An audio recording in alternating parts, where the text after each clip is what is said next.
All right, I mentioned your heart. And so I had said we have these endocrine secretions, these hormones that have been released. And we had said there's a gland in your brain called the pituitary gland.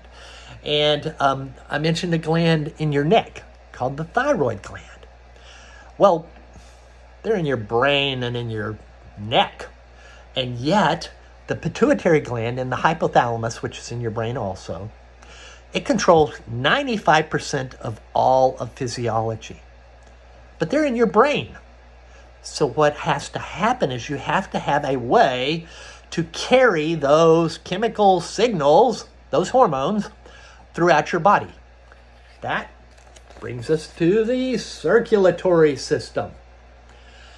What is, of course, we all know, circulatory system. It's be your heart, your arteries, and other blood vessels, including veins, right? So you have the heart, arteries carry blood away from your heart, veins bring the blood back.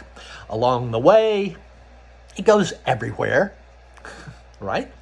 So the blood is circulated basically everywhere.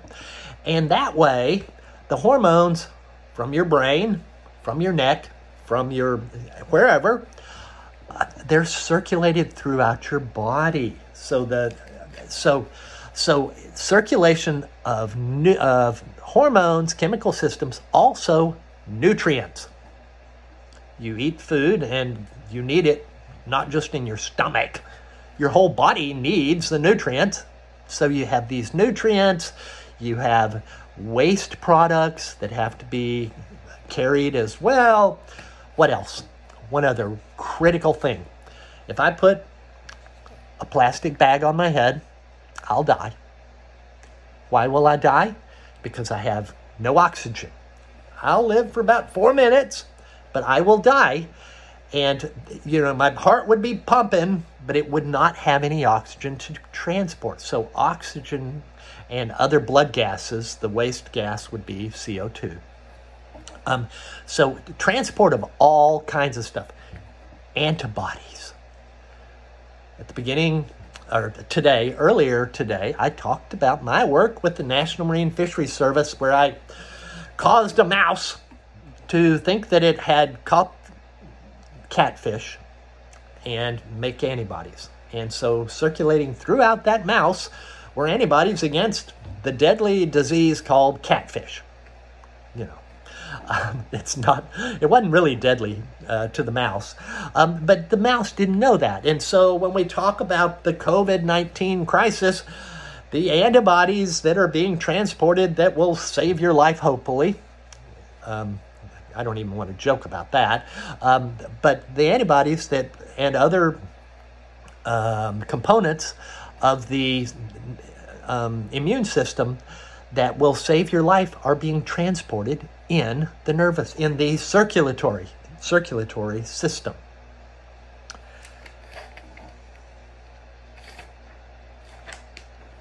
All right, I want to go on. We have 3 minutes. I'm going to talk about the next system because I've already just sort of mentioned it. It is the lymphatic system here.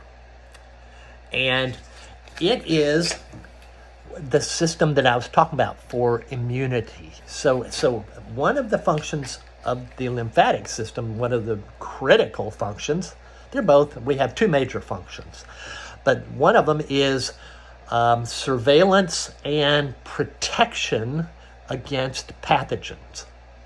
And what is a pathogen? It's a disease-causing entity. So protection and surveillance, watching for them, look out guys, it's coming, that kind of thing, is part of the lymphatic system. That's the immune system function. Now, if you look carefully, I'm going to show this picture again. If you look carefully at this picture, you see a bunch of greenish blood vessels. The lymphatic system also has a system of vessels. They're similar to blood vessels. Now, when we talk in A&P2, when we talk about The circulatory system, and we'll talk about how you have fluid that moves out into the tissues, and some of it comes back into the circulatory system, but some of it doesn't. Some of it has to be drained by the green vessels that I'm showing in this picture here. This are the vessels of the lymphatic system. They drain tissue fluid.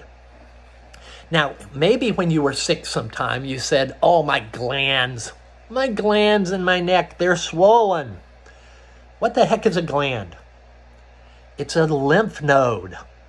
And when your body is fighting off a disease, that thing swells up a little bit. And you say, oh, I got a swollen gland. It's where your body is fighting off something. So in this pathway of returning tissue fluid back to the circulatory system, that's one of the second function of the lymphatic system, you also pass through a whole series of lymph nodes where we have this immune system function where you're watching for pathogens. So the organs would be the lymph organs, the lymphatic vessels, your spleen plays a role in this, your thymus, your tonsils. These are all organs of the lymphatic system. And what is it about? It's all about draining, returning tissue fluid to the circulatory system, and immune system surveillance and defense. Okay, we'll stop with that one.